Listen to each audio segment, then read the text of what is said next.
Signore e signori, buonasera a tutti. Porto i saluti del sindaco Elena Pavan, che per un impegno istituzionale è in un altro luogo, e che vi ringrazia perché le persone che seguono questo percorso dei venerdì di storia ci danno veramente sempre una grande soddisfazione, e quindi la programmazione di questo percorso, che richiede attenzione, e per questo ringrazio il dottor Pagliantini e tutti i suoi collaboratori di questa area biblioteca, richiede sempre novità, attenzioni a tutti i temi che continuano a esserci presentati. Abbiamo visto il primo appuntamento di questa serie l'8 di settembre con il professor Paolo Pozzato per la lapide restaurata, e iniziamo adesso effettivamente questo percorso, che per motivi logistici ha qualche appuntamento qui e principalmente è in Sala Chilesotti. Io ringrazio il professor Tersarolo perché abbiamo partecipato e vissuto con grande piacere questo periodo in celebrazione degli scout. Gli scout in fondo comunque sono entrati in tutti i percorsi e in tutte le nostre famiglie, e come ho già avuto modo di dire è una scuola che dovrebbe essere resa obbligatoria a tutti i giovani, per insegnargli che cos'è l'autonomia, che cos'è lo spirito di sacrificio, che cos'è soprattutto la collaborazione. E questa sera ci troviamo qui proprio per ripercorrere questo dal 1923 al 2023, dal fascismo alla resistenza, un periodo molto particolare. Come potete vedere, io velocemente vi faccio vedere quali saranno i prossimi appuntamenti. Il venerdì 29 un incontro molto importante, la Cina contemporanea, un argomento di attualità. Il 6 di ottobre in Sala Chilesotti la controriforma all'Italia e il mondo. Venerdì 13 qui in biblioteca i luoghi del fascismo, memoria, politica e rimozione. Venerdì 20 ottobre probabilmente, se ce la facciamo, saremo in Sala Chilesotti, però vi sarà comunicato, Ombre d'Europa, nazionalismi, memorie, usi politici della storia. Venerdì 27 ottobre, sempre in Sala Chilesotti, la diplomazia del terrore, dalle Olimpiadi di Monaco 1962 alla strage di Lockerbie 1988. Mercoledì 8 novembre, sempre in Sala Chilesotti, Monte Asolone 1917-1918, l'ultima battaglia sul Grappa. E mercoledì 15 novembre i carnefici del Duce, crimini e criminali fascisti in Libia, Etiopia, Grecia e Jugoslavia. Tutti questi incontri vengono anche registrati e sono messi a disposizione sui canali YouTube. E questo perché? Perché riteniamo che sia fondamentale che anche gli studenti e le studentesse delle scuole, soprattutto le scuole superiori, in particolare la quarta e la quinta superiore, abbia la possibilità di affrontare in maniera curricolare, cioè durante la mattinata a scuola, un percorso che è assolutamente un percorso di eccellenza. Quindi io ringrazio ancora una volta i collaboratori dell'amministrazione, il dottor Pagliantini, e tutti questi ospiti che gentilmente ci seguono in questo percorso che ormai da molti anni dà a Bassano lustro importante. Grazie veramente.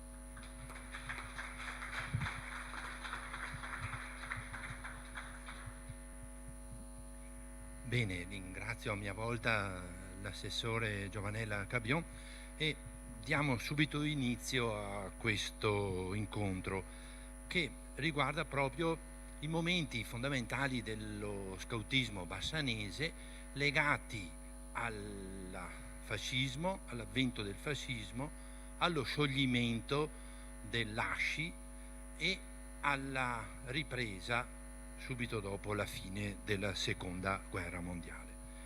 Ecco, la immagine che ho scelto per iniziare centrale in questo arco di tempo che vi ho detto, perché dice la didascalia, pur essendo abbastanza sgranata come foto meritava, dice la didascalia 14 aprile del 1941, uscita a San Bovo.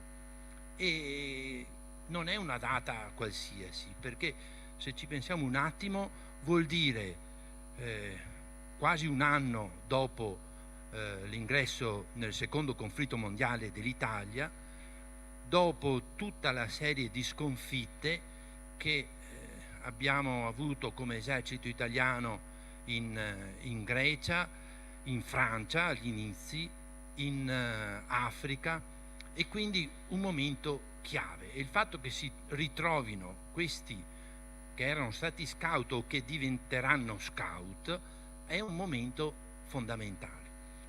Tra quelli che erano già stati scout, al centro c'è, cioè alla vostra destra c'è la figura fondamentale di cui parleremo spesso oggi, di Bortolo Zonta. Più a sinistra vediamo Giovanni Bettiati, e dopo quello cerchiato più a sinistra ancora è Cesco Zonta.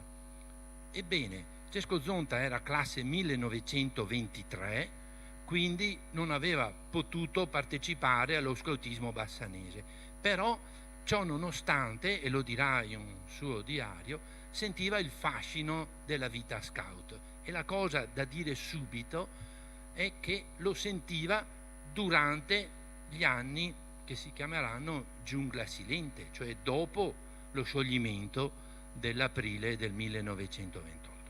Non solo, ma ho trovato dei documenti fondamentali per capire la mentalità, lo spirito, se non di queste persone, sicuramente di Cesco Zonta, perché in una lettera del 17 aprile del 43, lui era entrato nell'esercito nel dicembre del 42, scrive: qui la vita è sempre la solita e la salute è ottima. Cerco di fare sempre dell'apostolato fra i miei compagni e finora qualche frutto c'è. Domenica ci sarà un cappellano militare che celebrerà la Santa Messa, eccetera. E il retro continua dicendo: auguri di buona Pasqua in Cristo, firmato Cesco. Non solo, quando Mussolini viene sostituito dal governo Badoglio e imprigionato il 25 agosto dello stesso anno, altra lettera dove si legge, rivolto allo stesso interlocutore: dunque vai alla Montanina. La Montanina era la casa di Fogazzaro, distrutta durante il primo conflitto mondiale, vicino a Velodastico, acquistata da un sacerdote, da un monsignor Galloni, che aveva poi adibito, utilizzata per iniziative di formazione. Ti raccomando di pregare anche per me e di informarmi circa l'esito delle attività.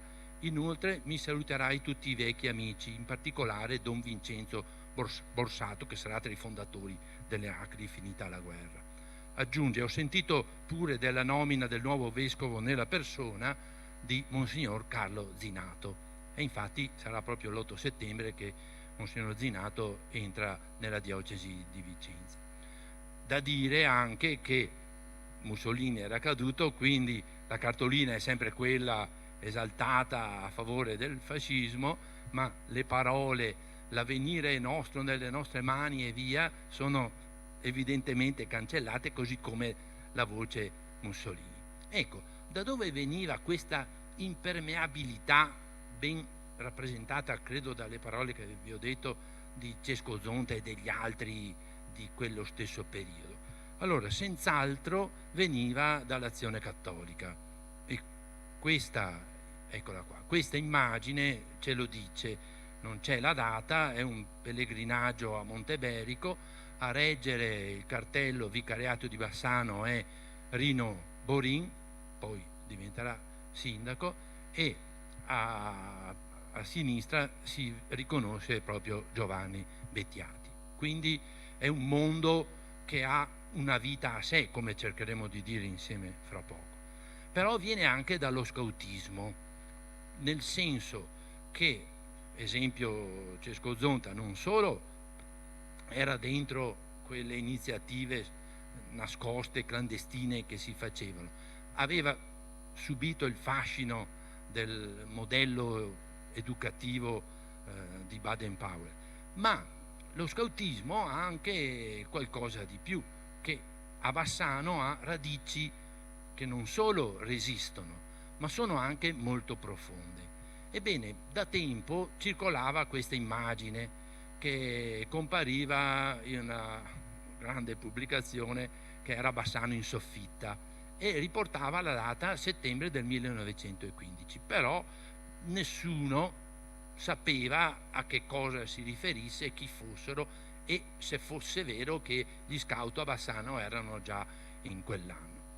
Ebbene, grazie a un ricercatore appassionato di documenti, siamo venuti a trovare la risposta. E la risposta è il Corpo Nazionale dei Giovani Esploratori Italiani, che a Bassano inizia proprio dal novembre del 1915, quindi a Grande Guerra già iniziata. Ecco, il Corpo Nazionale dei Giovani Esploratori Italiani ha una storia che merita dire velocemente, che comincia con il personaggio che si trova all'estrema destra di questa tavolata, dove riconoscerete sicuramente la figura centrale, che era anche sulle 1000 lire fino a qualche anno fa, ovvero Giuseppe Verdi. E infatti la didascalia dice: una sfida a briscola tra Verdi e Maguone al padiglione Montecatini.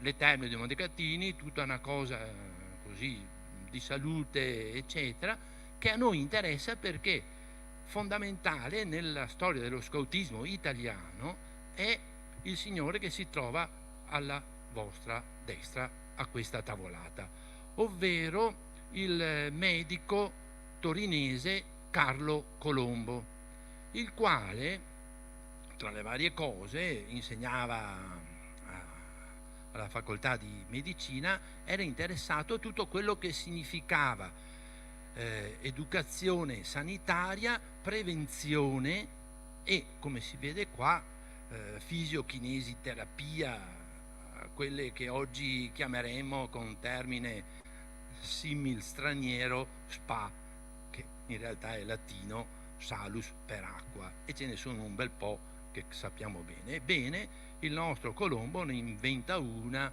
addirittura a Roma che avrà grande importanza. Ecco, tutto questo perché spiega come 1908 Scouting for Boys, pubblicazione di Baden-Powell, che è il punto di nascita, il momento di nascita dello scoutismo non solo in Inghilterra.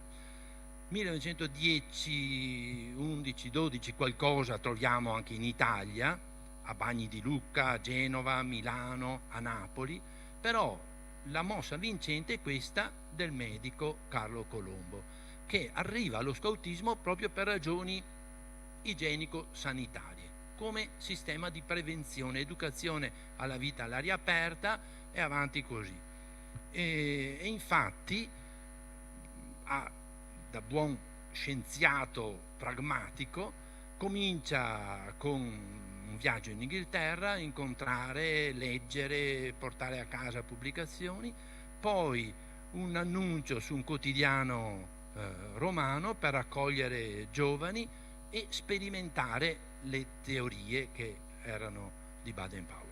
Risultato positivo, per cui, e questa è la sua mossa vincente, lancia a livello nazionale il corpo che si chiama appunto dei giovani esploratori italiani. Ecco, una connotazione abbastanza militare, basata sulla disciplina e che richiama da vicino le modalità dell'esercito, no? Infatti un allievo esploratore in atto di giurare, che invece di giuramento poi diventerà promessa, ma la cosa ancora più furba, se devo dire, è l'aver coinvolto niente meno che la corona. Quindi tra i primi scout italiani c'è l'erede al trono, il principe Umberto, e tra le prime guide italiane la quartogenica, la principessa Giovanna. E nel 1907 è eretto a ente morale il Corpo Nazionale. Come vedete, leggo solo questo: ha lo scopo di sviluppare negli adolescenti la robustezza, il vigore e l'agilità fisica, ma anche lo spirito di iniziativa, risorsa, coraggio, l'amor di patria. Tutto questo è il Corpo Nazionale. E altra cosa furba, avendo coinvolto la corona, coinvolge anche i ministri della guerra, dei trasporti, dell'educazione, e organizza a livello decentrato tutta una serie di comitati promotori che a Bassano trovano protagonista il direttore del museo biblioteca, ovvero il professor Tua, che era di origini piemontesi, era nato a Cuneo nel 1878, si era laureato in scienze, aveva insegnato in varie scuole torinesi e nel 1907 era arrivato a Bassano per mettere a posto le raccolte naturalistiche Parolini, Brocchi. E quando il direttore Gerola lascia la direzione, è proprio il professor Tua che gli succede. Dal punto di vista della storia del museo è fondamentale perché riorganizza la raccolta delle opere, cataloga la biblioteca e avanti così. Mi soffermo un attimo su questa foto perché ancora oggi si potrebbero vedere le schede dello schedario scritto a mano, e probabilmente molte sono di suo pugno. Ebbene, il professor Tua riceve l'incarico di un comitato promotore che nasce a Bassano di dar vita agli scout, e lo fa con una relazione di più pagine che spiega cos'è lo scoutismo, perché si vuole far nascere Bassano, quali sono gli obiettivi, che presenta il 14 novembre del 1915 a quello che allora era il Teatro Sociale e che noi conosciamo dal 49 in poi come Cinema Astra. Impresa strabiliante. L'estate dopo, 1916, in agosto, avvia il primo campo scout, che non aveva certamente le dotazioni dei nostri giorni come materiali, tende, eccetera. Qua si vede proprio la precarietà della costruzione. Precarietà che però è accentuata anche dal fatto che siamo in piena guerra, e quindi in un racconto che lui descrive, nel quale descrive tutto questo primo campo, si dice che sono partiti la mattina alle 4 dalla piazza Vittorio Emanuele di Bassano per andare alle colline di San Zenone, e qui invece di mettere le tende allineate e coperte, stile militare, hanno dovuto metterle sotto le piante più grosse per non essere visti dagli aerei nemici. E sempre in questo diario racconta che una sera dopo il falò le montagne dell'altipiano erano ancora fiammeggianti, e commenta dicendo: noi andiamo a dormire, quei poveretti, e via. Bene, tutto questo in un documento, in un diario, romanzo, tra l'altro molto bello perché sono fogli di protocollo cuciti insieme con lo spago e scritti col pennino, pochissimi errori, pochissime correzioni, dei quali viene pubblicato uno stralcio alla fine della guerra. Ecco, fine della guerra che, come si capisce bene, blocca ogni sviluppo dello scoutismo, ma anche ogni sviluppo del Cengiei a Bassano, tant'è che nel 24 gli mandano i vertici nazionali questa lettera, alla quale, in risposta ad una sua che purtroppo non è stata ritrovata, che però è ben riconoscibile. Infatti il segretario generale scrive: dolente che, dalle sue parole del professor Tua, le condizioni locali non le sembrino favorevoli al risorgere di una nostra sezione a Bassano. Ecco, il professor Tua era molto addentro alle vicende bassanesi, era a capo di tante sigle, di tanti organismi, ma aveva anche a cuore la vita religiosa e aveva soprattutto capito che 3 profondi cambiamenti, effetto della Grande Guerra, stavano segnando la città. Il primo è la richiesta di riforma dei patti agrari. Qui siamo il 21 aprile del 1920 davanti alle scuole Mazzini e si radunano 12.000 contadini proprio per chiedere la fine della mezzadria. Poi le cose si complicano, vanno avanti, ma un partito fondato da Don Luigi Sturzo nel gennaio dell'anno prima, che favorisce queste riforme e le fa proprie, nelle elezioni dello stesso anno, 1920, amministrative, ottiene il successo che si vede qua. In bianco sono i comuni della provincia di Vicenza che vedono la vittoria dei popolari. In nero, sarebbe bello elencarli, c'è Vicenza, Fosa, Cismon, sono le vittorie socialiste, e poi tratteggiate vedete solo 3, 4, niente di più. Quindi in tutta la provincia trionfa il Partito Popolare. Il Partito Popolare, che a Bassano vuol dire avvocato Antonio Gasparotto, sindaco, che sostituisce l'avvocato Giuseppe Roberti, cattolico liberale, che diventa deputato. Ecco, questo è un cambiamento fondamentale, perché non è più la Bassano liberale alla quale si rivolgeva il professor Tua per accogliere i componenti dello scautismo. Era un cambiamento profondo che non poteva essere ignorato. Così come il secondo cambiamento, ovvero 1922, via Viale Venezia, numero 59, questa casa è dal 22 la casa di abitazione dell'ingegner Leslie, che 2 anni dopo seguirà la costruzione dello stabilimento dal giugno del 1924, che entrerà in funzione un anno dopo, prendendo 600 lavoratori del territorio bassanese e cambiando, direi meglio stravolgendo, la realtà agricola sulla quale per secoli era vissuta la città, che da lì diventa un centro propulsore dal punto di vista industriale. Ecco, è evidente la crescita e via. Terzo cambiamento fondamentale, e il professor Tua era profondamente cattolico, la nascita dello scautismo cattolico.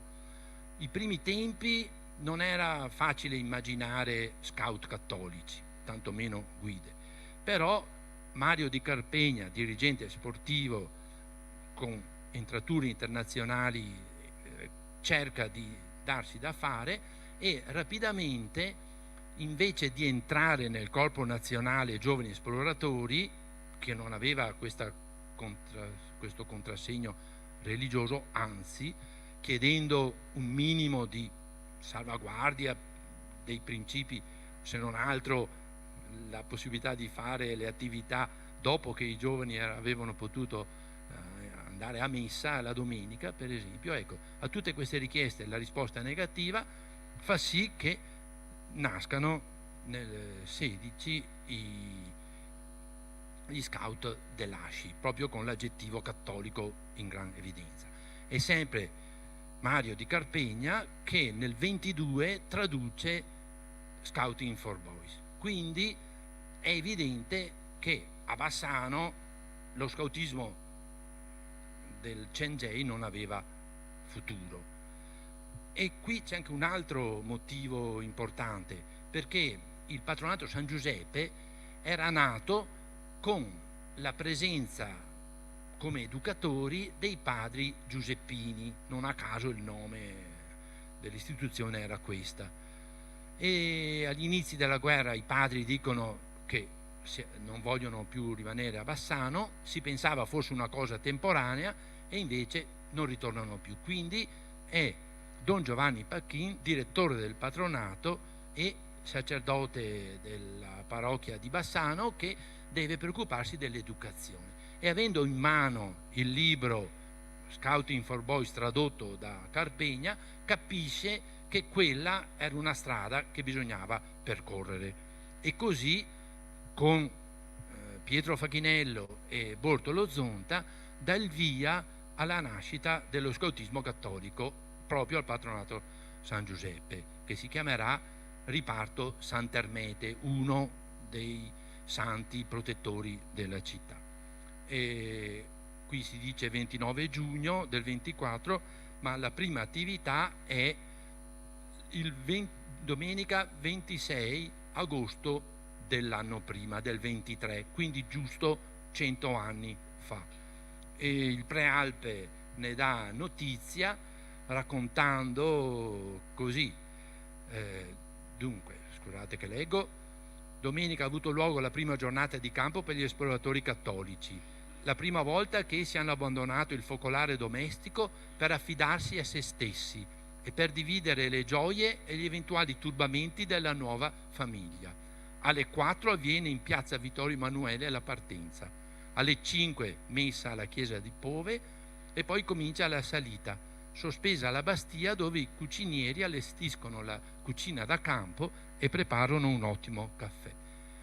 E l'articolo continua: segue la colazione, si riparte per San Giovanni e guidati dal cappellano di Solagna si visita la chiesa risorta dopo le vicende belliche e quindi si incomincia la discesa.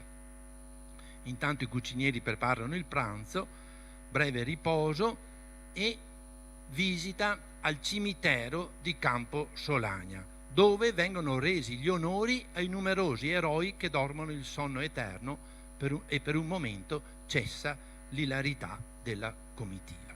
Ecco, quindi questa è la foto, probabilmente coincidente con quel 26 agosto, no?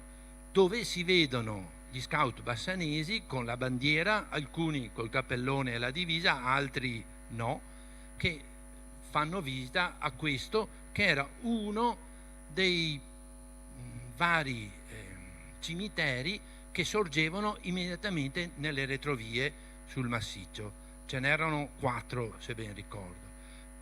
Prima questa è la vista verso Campo Solagna e qui invece c'è la vista da Campo Solagna in su.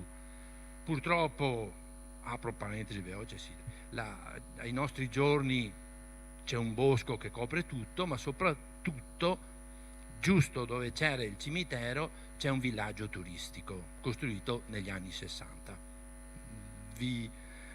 Almeno quando sarà bel tempo buttate l'occhio, che merita capire questo. Ecco, la visita al cimitero non è una meta così qualsiasi, e lo capiamo leggendo poche righe dell'annuario del 24-25 del liceo reale, ancora non un liceo, ginnasio Brocchi, dove il professor Achille Marzarotto scrive cenni storici sulle vicende del ginnasio di Bassano dalla sua fondazione, e la prima pagina riporta ancora fortissimo l'eco della guerra. Dopo Caporetto si tirò avanti alla meglio fino alle vacanze natalizie, sebbene già da qualche giorno le granate nemiche avessero cominciato a cadere sulla città, qualcuna anche nei pressi del ginnasio che aveva sede nel chiostro qui dietro. Negli ultimi giorni di quel terribile dicembre, quanto terribile bene il Grappa ce lo potrebbe dire, le incursioni aeree, essendosi fatte ancor più frequenti e micidiali, il Comando Supremo autorizzò la partenza della popolazione civile e tutti i locali del ginnasio furono requisiti dall'esercito. Quindi la Grande Guerra fu una guerra totale che colpì nella vita quotidiana non solo i soldati a fronte, ma anche tutta la popolazione italiana e nel nostro discorso bassanese. E nel 22 l'esperienza della guerra, con tutte queste conseguenze così dirette e profonde, era fortissima. Il fascismo si prende tutta questa esperienza e se ne appropria già con la marcia su Roma. Questo è il giornale fondato da Mussolini. Il giorno dopo, domenica 29, quando ha saputo che le cose erano andate bene, scrive: esultante solidarietà dell'esercito regolare con la milizia fascista, mirabile fusione di tutte le forze nazionali, le guardie regie e i carabinieri agli ordini del generale fascista De Bono. L'ora della battaglia decisiva è suonata. 4 anni fa l'esercito nazionale scatenava in questi giorni la suprema offensiva che lo condusse alla vittoria. Oggi l'esercito delle camicie nere riafferma la vittoria mutilata e, puntando disperatamente su Roma, la riconduce alla gloria. Ecco, il giorno dopo diventa presidente del Consiglio e, recita ancora il giornale, riconsacra così l'Italia di Vittorio Veneto. Ma torniamo a Bassano e torniamo a un'altra immagine di quello che era il grande cimitero sopra Campo Solagna. Perché questa operazione di far proprio il mito della Grande Guerra, tutto il bagaglio di esperienze negative e positive che la gente comune aveva vissuto, Mussolini e il fascismo, il regime, la realizza in 2 modi che ci servono proprio al discorso di oggi. Uno è inventare il mito dei caduti, l'altro è militarizzare la società a partire dalla gioventù. Inventare il mito dei caduti. Allora, le guerre fino a quella che si chiamerà giustamente Grande Guerra duravano pochissimo, un'unica battaglia, 26.000 morti come a San Martino Solferino, che venivano ricordati con una torre come in questo caso, ma i morti venivano seppelliti in fosse comuni insieme coi cavalli e ci si dimenticava di loro. Finita la Grande Guerra, 600.000 sono i morti italiani, ben di più, comincia tutta una serie di fenomeni che sono proprio il culto dei soldati, dei poveri soldati caduti. Qui siamo a Re di Puglia, che vedete essere una collina con tutte le tombe individuali, una diversa dalle altre, e per ognuna un segno particolare, o la bomba squarciata, o la croce, o il fil di reticolato o altro. Il fascismo prende tutto questo e invece di un fatto individuale, personale, privato, lo fa diventare un fatto collettivo. Questo è il cimitero di Re di Puglia e, come vedete, le scalinate con la scritta presente, presente, ripetuta all'infinito per dire questi sono i caduti. E la parola magica diventa caduti, non soldati uccisi. Caduti vuol dire molto di più, perché vuol dire una intera nazione, un intero popolo che cammina verso la vittoria e qualcuno che cade, ma grazie al suo sacrificio aiuta ad arrivare alla vittoria. Ecco, tradotto in bassanese è ancora più evidente questo discorso, perché il Tempio Ossario viene realizzato nel 1934, nel maggio viene inaugurato proprio come Tempio Ossario, anche se quando è stato pensato da Monsignor Gobbi, 1908, doveva essere il nuovo Duomo della città. Ma la cosa più evidente, oltre che il fatto di edificarlo come Tempio Ossario, è il fatto da dove vengono le salme dei 5.500 caduti. E vedete, ci sono, è ben vero il Grappa, no, ma ci sono anche posti come Carmignano, Cartigliano, Campese, Fontaniva, Grumolo, Lonigo, Monticello, Noventa di Piave e poi andando avanti Reggio Emilia, Rovigo. Cosa vuol dire? Vuol dire che questi morti erano stati riconosciuti, presi dai familiari e portati nei cimiteri di casa, nelle tombe di famiglia in qualche caso, però era un fatto privato, personale, che non aveva un significato collettivo, che invece il fascismo vuole. E se invece di Tempio Ossario diciamo Sacrario del Grappa la cosa ancora più evidente, è uno degli ultimi che vengono costruiti, il Sacrario militare del Grappa, progettato dallo stesso architetto di Re di Puglia, Giovanni Greppi. Lo scultore Giannino Giannini ci mette, e non esiste più perché non è più stata costruita, questa è in gesso, una statua, che qui vediamo meglio, che raffigura l'Italia fascista, e si riconosce bene dal saluto fascista, che protegge il soldato italiano. Quindi proprio stravolgimento, per non dire capovolgimento. Però da qui comincia tutta una serie di cerimonie, occasioni, commemorazioni, dove la popolazione è chiamata a identificarsi con questo modello del mito dei caduti. Ecco, l'operazione però è ancora più profonda e letta tra le righe vuol dire la nazione, l'Italia, la patria che si identifica col regime e col partito, e il partito con lo Stato, la politica che diventa affare, mestiere, l'appartenenza al partito fascista come garanzia di privilegio, interessi del partito e dello Stato che si sovrappongono, e dopo forte intreccio tra interessi collettivi e interesse personale, la discrezione portata nel cuore del sistema. Questa è una lettera, tra l'altro febbraio del 44, in piena guerra, dove il segretario del Duce manda al capo della provincia una lettera per il possibile interessamento, l'istanza di una certa, non importa, ma è il segretario del Duce che manda al capo della provincia piaceri, raccomandazioni, una realtà che purtroppo non è finita con la fine del fascismo, forse.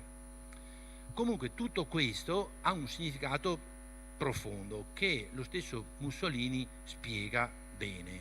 Il fascismo, per quanto riguarda l'avvenire e lo sviluppo dell'umanità, non crede alla possibilità e all'utilità della pace.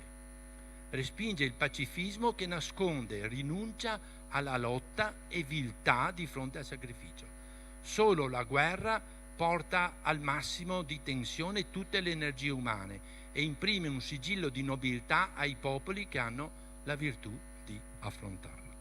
Quindi questa è l'impostazione, questa è l'ideologia fascista, e come dicevo prima, militarizzare la società a partire dai giovani era la strada maestra, soprattutto prendendosela con gli scout, perché gli scout avevano prima di tutto un riferimento straniero, addirittura inglese, la perfida Albione, no? E secondo, come legge, avevano la fraternità universale e la fraternità internazionale, quindi foto storica, anno santo 1925, pellegrinaggio internazionale a Roma.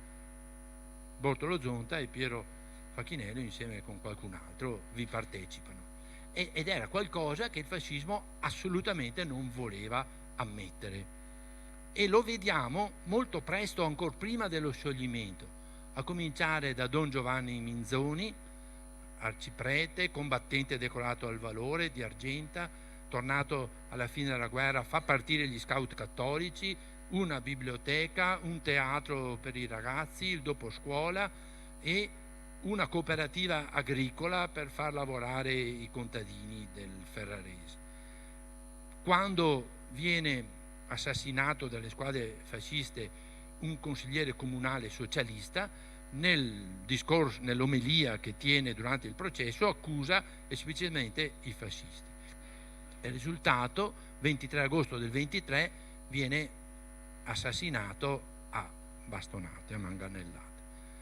Gli scout argentani vegliano la salma di Don Minzoni prima del funerale e il commissario provinciale scrive: gli esploratori argentani sono rimasti scossi per l'immensa perdita, ma non uno defezionò per timore di rappresaglia. L'esploratore veneto era una pubblicazione mensile che metteva insieme tutte le attività degli scout cattolici nel Veneto. Una domanda? Sì, perché nel senso che essere scout col capo, col cappellano, con l'assistente che era stato appena ucciso, voleva dire ammettere di essere dalla stessa parte. Comunque l'esploratore veneto, e qui siamo a dicembre del 23, elenca, esploratori e fascismo, tutta una serie di esempi di circostanze. A Roana minacce al parroco, sciolto un reparto. A Treviso si asportano i gigli dal petto dei giovanetti. A Burano si mette in contravvenzione l'istruttore del reparto perché aveva partecipato a una commemorazione della Grande Guerra con la fiamma, e questo era un motivo più che sufficiente. Quindi vedete come stanno le cose.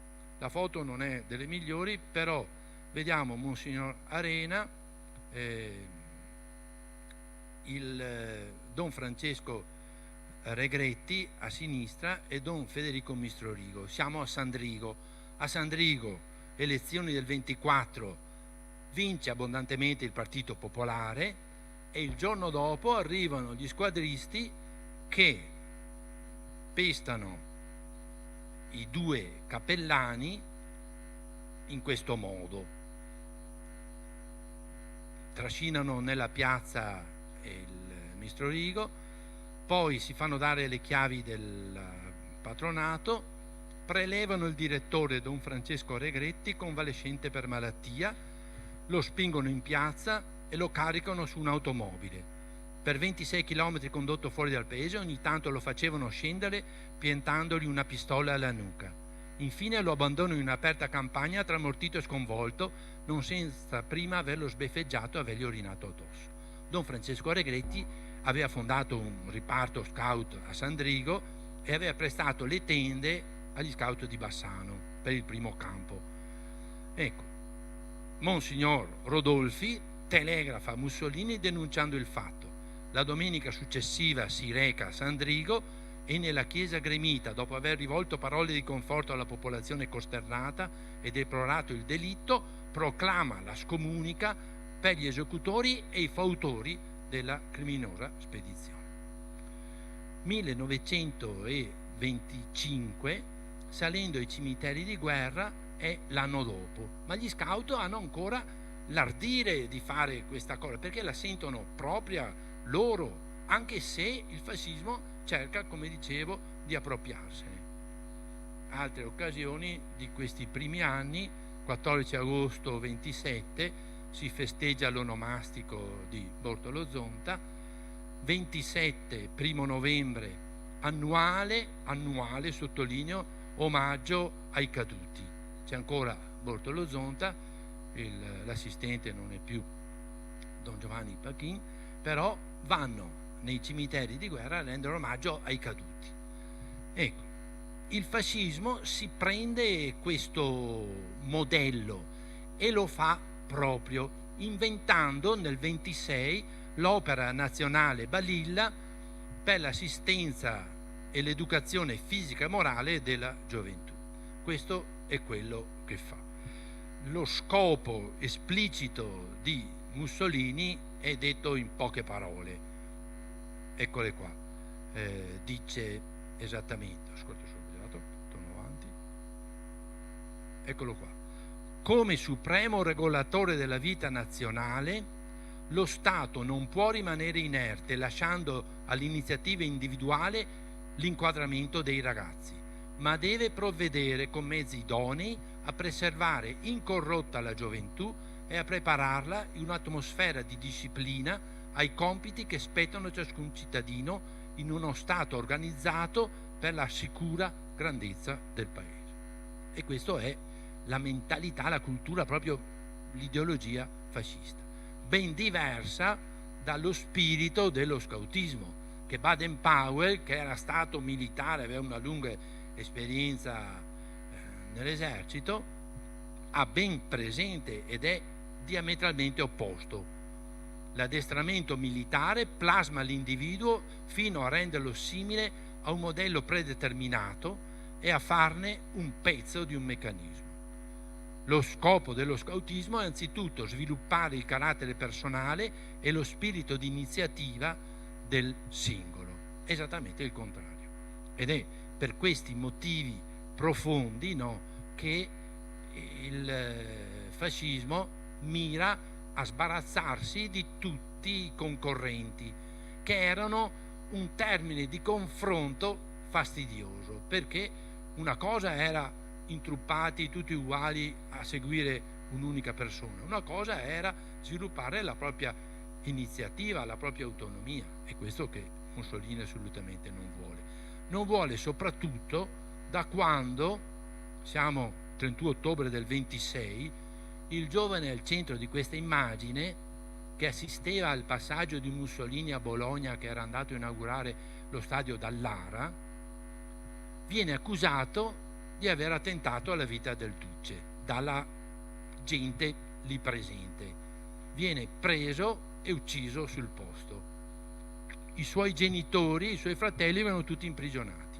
Non si è mai dimostrato che Anteo Zamboni fosse stato veramente l'attentatore, non aveva ancora 16 anni. Però questo attentato è il pretesto per Mussolini per sciogliere i partiti, por fine alla libertà di stampa e istruire un tribunale speciale contro gli oppositori del regime. E a questo punto, aggiungo, sbarazzarsi dello scautismo. Lo fa nel 27, cominciando dai paesi, dalle cittadine più piccole, quelle che hanno meno di 20.000 abitanti, perché la concorrenza era molto evidente e se c'era un reparto scout e un reparto di balilla era il secondo che spariva. Dopo, quando vanno avanti le cose, ecco, siamo 28 marzo del 28 e una delibera del Consiglio dei Ministri dichiara: data l'ampiezza del movimento di balilla e avanguardisti in funzione dello Stato, le eccezioni per le altre formazioni giovanili, dettate da motivi meramente contingenti, perdono ogni giorno la loro ragione di essere. E il risultato è proprio lo scioglimento. Qui siamo il 18 marzo del 28, l'ultima iniziativa, l'ultima uscita del reparto Sant'Ermete, e vi riconoscete quasi al centro la figura di Bortolo Zonta, eccolo qua. E lo stesso 28 marzo il Consiglio dei Ministri aveva decretato che fossero i prefetti ad avere 30 giorni di tempo per sciogliere i reparti scout in tutta Italia. Prima che questo accadesse, prima di essere sciolti, no,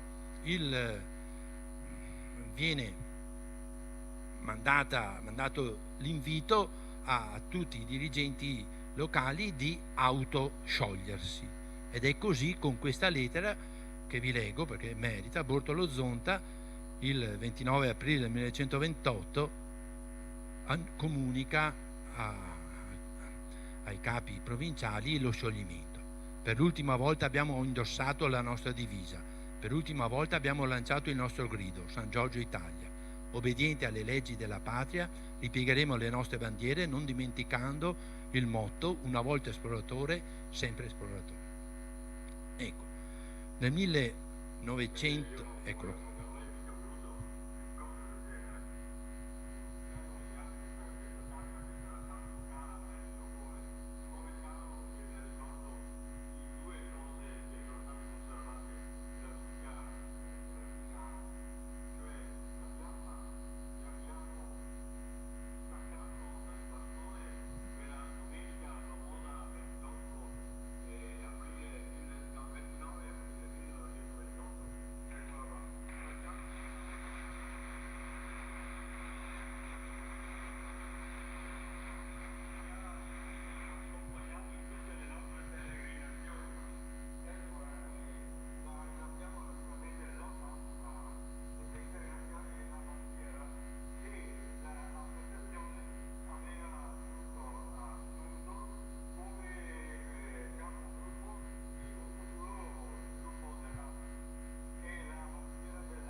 Ecco, lascio le parole che risalgono al 1985, quando ci fu un convegno organizzato dalla GESCI per celebrare e ricordare i 10 anni dall'unificazione tra ASCI e AGI. A quel convegno Bortolo Zonta partecipa e dopo aver ricevuto una targa dal sindaco di allora Basso racconta quello che abbiamo sentito con una commozione autentica. Interessante aggiungere che la bandiera verde è qui fuori tra i cimeli della mostra, quella che dice di non sapere dove sia finita. Il personaggio che vedete qua invece è il principe Pietro Lanza di Scalea, che era a capo del Cengei, il quale era anche stato, aveva aderito al fascismo, era stato ministro per le colonie dal 24 al 26 e quindi nel momento in cui non viene sciolto perché era un ente morale, ma viene sospeso il Cengei, ha ben poco da dire. E tra l'altro l'organizzazione dei Balilla ricalca quella del Cengei, anche lo statuto ripete esattamente in molti passi, in molti articoli le stesse parole. E i capi scelti dal fascismo del Cengei diventano capi dei Balilla.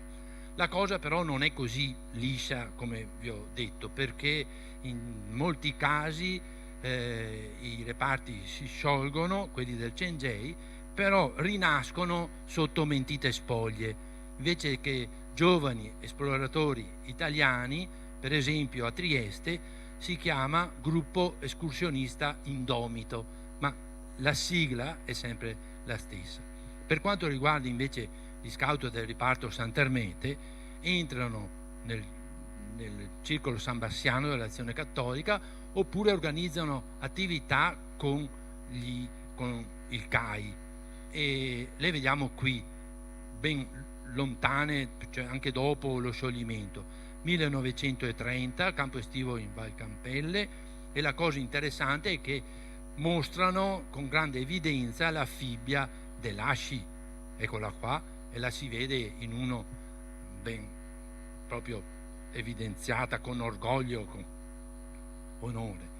E altre foto, 32, sempre la fibbia dell'Asci, ancora campo estivo 32, 34, da dire che nel 38 il CAI divenne, invece che club, che è un termine non italiano, divenne centro alpinistico italiano, e tutti i suoi vertici vennero decisi, come era un po' la regola allora, dal regime fascista.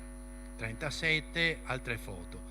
Altra testimonianza di Toni Bettiati: continuavano a trovarsi ogni 23 aprile, festa di San Giorgio, si rinnovava la promessa, raduno al mattino al patronato, messa, e poi si girava tutto il giorno con un fiore all'occhiello, nuova riunione verso sera per recitare assieme la promessa e la legge scout. La foto non è bellissima, si vede appena il fiore, però sono quelli che, non c'è purtroppo la data, si ritrovavano a riaffermare la propria identità scout. Tutto questo non era così facile, così scontato, così semplice come potremmo pensare i nostri giorni, perché Bassano stessa era profondamente fascista. Nelle elezioni dell'ottobre del 23 il Partito Popolare non si presenta per garantire la pacificazione della città, si presenta invece il dottor Guglielmo Gobbi, che poi darà vita al sanatorio, che risulta eletto, no, ma da una minoranza di elettori. Dopo diventa podestà ed è proprio lui che fa passare quel liberalismo conservatore che legittima anche in sede locale l'esistenza e i modi del regime fascista. Altri due esempi per dire cos'era la Bassano di allora: questo è il Prealpe dell'agosto del 33, che riporta le nuove iscrizioni al partito ratificate dal Partito Nazionale Fascista, e vi assicuro che c'è una lista lunghissima, sono 180 nomi, alcuni anche molto noti e riconoscibili, se non come nomi, come cognomi.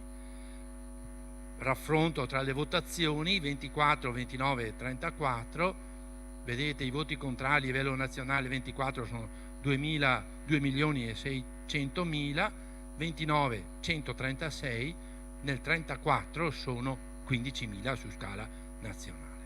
Perché? Perché nel 29 si vota col sistema del plebiscito, che però va detto anche, approfitto un po', si deve fare tempo, di una cosa incredibile, perché venivano consegnate non un'unica scheda con scritto sì e no, modello referendum a cui siamo fortunatamente abituati, ma due schede, una col tricolore con scritto sì e una anonima grigia con scritto no. L'elettore entrava in cabina e depositava la scheda che non usava, usciva dalla cabina con la scheda in mano per darla agli scrutatori che verificavano se era chiusa bene. Quindi è evidente che una certa differenza anche ad occhio si riconosceva, e così si spiega proprio l'adesione massiccia. Bassano poi non è secondaria, settembre del 38 arriva in visita anche a Bassano nel suo lungo viaggio nel Veneto Mussolini, e viene accolto così. Stessi anni, maestro Luigi Zanoni, 1940, scuole elementari Principe Umberto, poi Mazzini, e vedete i quadri, le effigie, l'Africa orientale, le colonie, e avanti. Però per fortuna non era tutto così opaco, tutto così piatto, tutto così omogeneo, omologato meglio, perché c'era qualcosa che suonava diversamente. Per esempio al Graziani, cerchiato in bianco, c'è quel Don Francesco Regretti che aveva prestato le tende agli scout di Bassano e poi era stato picchiato, eccetera eccetera eccetera. Aveva subito una lunga convalescenza a Roma, nel corso della quale però aveva dato vita al Vittorioso, che molti si ricordano, e poi era tornato alla fine degli anni 30 proprio al Graziani come vice direttore. Un episodio che racconta Rino Borin: siamo al Patronato San Giuseppe, nel maggio del 31 la Scuola di Cultura Cattolica, che aveva sede qui, invita il gesuita padre Ambrogio Magni, rettore dell'Antonianum di Padova, a tenere una conferenza su Gabriele D'Annunzio. Ci furono dei piccoli scontri e il giorno dopo si trovò sul muro di fronte all'entrata del patronato una lunga scritta in nero che esaltava le virtù dell'eroe, del poeta e del grande educatore. In quello stesso pomeriggio Don Luigi Soldà, professore di matematica del Graziani, mandò Rino Borin a prendere della calce in un vicino cantiere per cancellare con una scopa le parole che erano state scritte. E quindi questo è Don Luigi Soldà, eccolo qua tra i professori del Graziani, lui. Poi tra i professori c'era Monsignor Andrea Giovanardi, che era assistente della Fucci e parlava esplicitamente, oppure questo era Don Barban, che insegnava italiano al Sacro Cuore e aveva sempre in tasca della giacca un pezzo di polenta o di pane che dava alla Tina Anselmi quando la vedeva un po' stanca dei suoi giri in bicicletta, sapendo cosa faceva. Oppure c'era Monsignor Dalmaso, le cui prediche erano molto ascoltate perché parlava esplicitamente al Duomo. E poi Monsignor Carpenedo, e anche di Carpenedo ho trovato questa cartolina bellissima, non ha una data, però merita lo stesso. La scrive all'impresa TOT, uno che era impiegato nell'impresa TOT, è scritto Sursum corda, tutto in latino, flavescit Iam campus arista, il che vuol dire il campo di grano sta già maturando, e siamo nel dicembre del 1944 quando gli alleati rompono la linea gotica avanzando verso Ravenna, e la fiducia che si legge tra le righe è che arrivino presto anche a Bassano. Altro personaggio, assistente degli scout, Don Walter del Maria, e questo me l'ha detto Peche Palaro, quindi voce autorevole, sicuramente fidata. Il 25 luglio, quando Mussolini venne arrestato, fece il giro di tutte le aule del patronato, prese i quadri con Mussolini e li buttò giù dal primo piano, quindi probabilmente si sono rotti. Arrivano i tedeschi, siamo dopo l'8 settembre, e gli scout in generale aiutano la resistenza. In alcuni casi ho trovato anche prestando le tende, oppure insegnando a far da mangiare nel bosco, oppure orientarsi dove non ci sono vie di comunicazioni facili, tutte competenze tipicamente scoutistiche. Così come l'uso di un nome di battaglia coincide esattamente col totem degli scout. E si arriva così a Bassano. Qui siamo alle smalterie, reparto attrezzisti, e Giovanni Bettiati, che figura alla vostra sinistra, e nella precedente c'era già Tony Bettiati, essendo attrezzisti hanno il titolo per girare in tutti i reparti del grande stabilimento, che allora aveva più di 1300 operai, e il primo nucleo della resistenza fu proprio tra gli operai delle smalterie, e loro ci sono.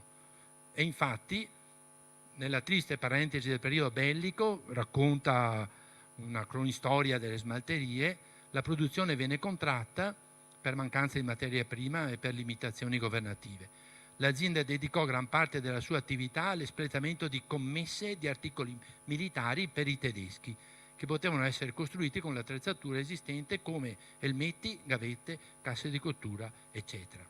Però, dice la relazione del battaglione Nino Torcellan a firma di Valentino Filato Villa, dice: alcuni elementi, alcuni uomini e operai delle smalterie appositamente incaricati sabotavano la produzione bellica. Le corazze al momento della spedizione in Germania per il collaudo definitivo erano manomesse e rese inservibili, e ancora altre partite fatte dello stesso stabilimento venivano rese imperfette e messe fuori uso. Questo era alle smalterie durante la resistenza, e si capisce così perché quando arriva la fine della guerra, siamo mese di giugno del 45, rinasce l'ASCI, l'Associazione Scautistica Cattolica Italiana, e qua ritroviamo il Bortolo Zonta, Giovanni Bettiati e Pietro Facchinello. Da dire, qua guardando le date merita puntualizzare questo aspetto, che dal 23 al 28, quando agosto, dicevo, c'è la prima iniziativa scautistica a Bassano dell'ASCI, all'aprile del 28, quando viene chiusa, sciolto tutta l'ASCI, passano 5 anni o meno, e dal 28 al 45 ne passano ben 17, che sono lunghi a passare, ma questo vuol dire che lo spirito, la mentalità, le radici dello scautismo non sono mai venute meno. In soli 5 anni hanno potuto radicarsi e proliferare. E infatti le altre immagini che meritano raccontano il primo gruppo del rinato riparto. No, c'è sempre, stavolta a vostra destra, Bortolo Zonta, va in visita, in pellegrinaggio a Monteberico per ringraziare la Madonna della pace ritrovata.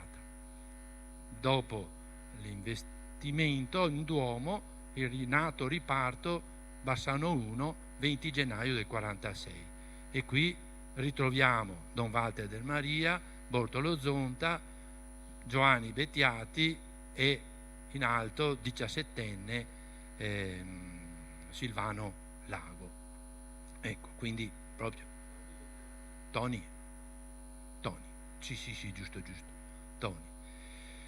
Qui siamo con la squadriglia Serpenti, primo campo estivo del dopoguerra, 1946, accanto a Bortolo Zonta, alla sua sinistra, Fiera di Primiero, c'è il professor Giulio Guderzo, classe 1932, partecipa attivamente alla vita degli scout a Bassano fino a quando nel 1948 si trasferisce definitivamente a Voghera, alunno del collegio Ghisleri, laureato di Pavia, laureato in lettere nel 1954, assistente di storia moderna del professor Bulferetti e soprattutto del professor Mario Bendiscioli, e diventa docente di storia del Risorgimento dal 1963. Quindi una figura storicamente autorevole e ben competente. Domenica Diecci è venuto alla celebrazione dei 100 anni a Bassano e ha tenuto un discorso bellissimo col quale ci avviamo alla conclusione. Sentiamo direttamente le sue parole, pacate, distaccate, ferme, precise, che però merita sentire. La prima immagine che vi posso trasmettere è quella di Bortolo Zonta, di Orso Bruno Marghiotto, di Piero Facchinello, di Tony Bettiati, che in una sala del patronato dove eravamo stati riuniti dal nostro delegato aspirante, che era un Bertoncello, che poi è andato nella Cassa di risparmio della Banca Cattolica del Veneto, e ci ha presentato, erano passati pochi giorni dall'entrata degli americani in Papavia, ci ha presentato questo movimento che per noi dell'Azione Cattolica era una cosa completamente inimmaginabile.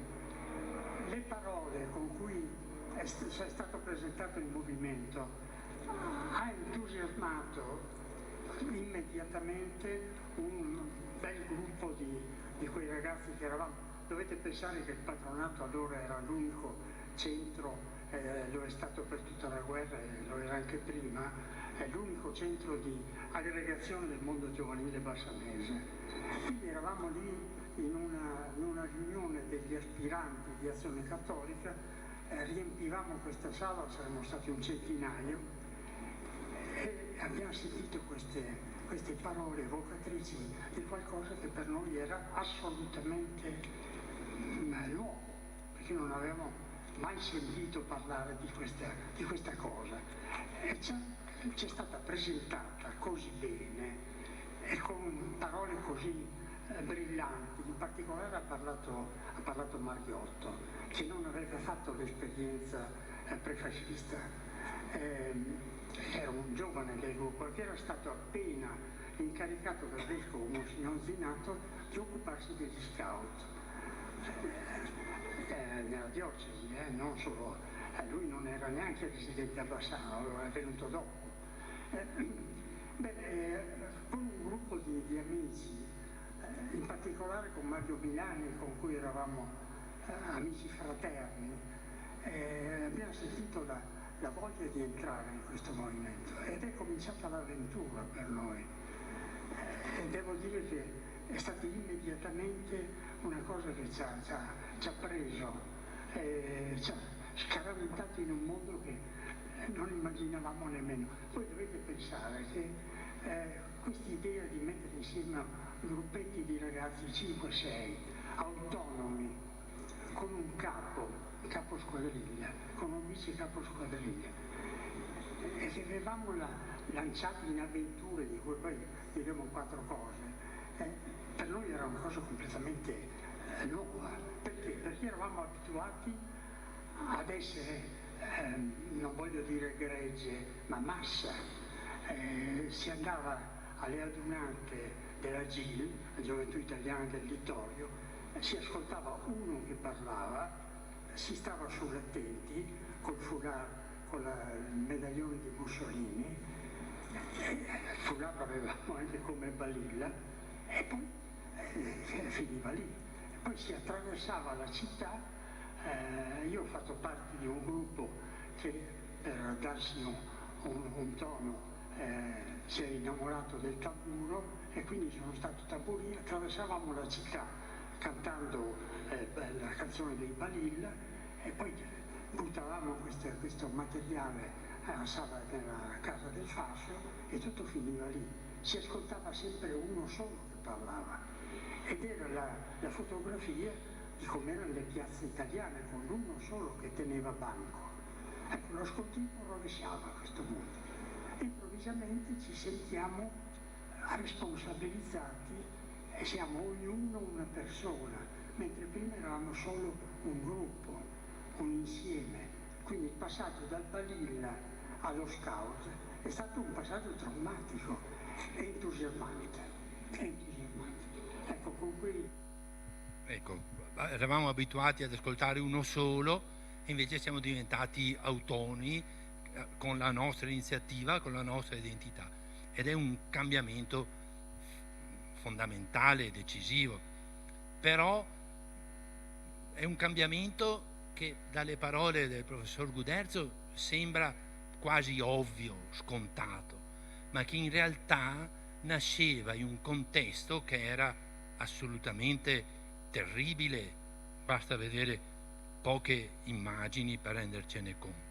24 aprile del 1945, 3 bombardamenti a Bassano, uno dietro l'altro, 19 bombe da 1000 libre, 170 bombe da 2000 libre, che colpiscono non solo il Ponte Nuovo, che era il bersaglio, ma case dalla Trinità fino in fondo al Viale Venezia. E questo è il primo contesto. Secondo contesto, oltre alle distruzioni materiali, c'erano le distruzioni morali. C'erano stati 20 mesi di lotta fratricida che era stata particolarmente pesante, cruenta, terribile. E poi era da costruire tutto, perché dicevamo agli inizi, lo Stato si era identificato per 20 anni col partito, il partito con la nazione, e quindi non c'era abitudine al confronto, a occasioni di sentire una campana diversa, e le istituzioni dovevano essere costruite da zero. Per cui concluderei con queste due cose. La prima è un breve tratto dell'editoriale che il sindaco appena nominato dal CLN, Antonio Gasparotto, lo stesso degli anni 20, dei primi anni 20, scrive sul Prealpe. E sono parole che dicono esattamente le stesse cose che ha detto prima il professor Guderzo. Ripulitevi di tutti i vecchi rimasugli fascisti. Sarà duro nei primi tempi accorgersi di essere liberi, non più guidati come un gregge di pecore. Avrete quasi timore di sperdervi, ma quando la luce della libertà illuminerà in pieno la via da voi scelta, un nuovo fremito di vita sarà in voi, e capirete allora che cosa vi hanno negato per tanto tempo. Ecco, domani ci sarà la commemorazione dei 31 impiccati e dei 17 fucilati. Questi 31 impiccati e 17 fucilati, con la loro vita, ci hanno dato la libertà di cui parlava prima il professor Guderzo e di cui abbiamo letto nell'editoriale del sindaco Gasparotto. Grazie.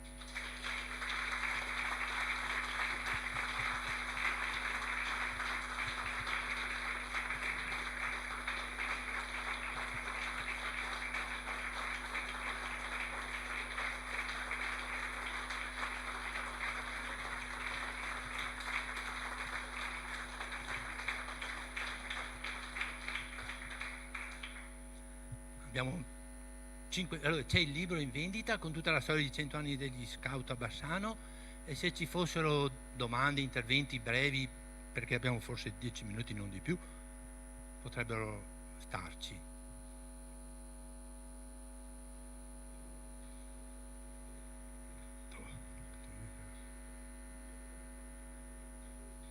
Pare di no abbia esaurito tutto. Comunque sul libro garantisco che c'è molto di più di quello che ho cercato di dirvi, ma anche cose diverse che abbiamo potuto dire insieme stasera.